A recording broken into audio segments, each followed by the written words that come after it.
Hello everyone, connected to learning Pitara. आपको ये तो पता चल ही गया मेरे हाथ में क्या है, पर आपको ये तो नहीं पता कि मैं क्या बनाने वाली हूँ। शुक्र है कोई तो चीज़ है जो मेरे को भी बतानी पड़ रही है। मैं फीमेल पांडा बना रही हूँ। अब फीमेल पांडा को क्या बोलते हैं इंग्लिश में ये मेरे को नहीं पता, आप कमेंट में ज़रूर बताना अगर आपको पता चले तो।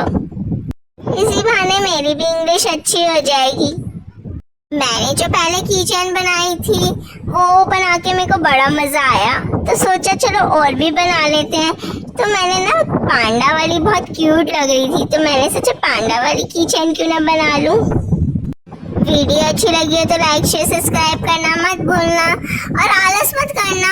कमेंट करके मेरे को ज़रूर बता देना फीमेल पांडा को क्या बोलते हैं।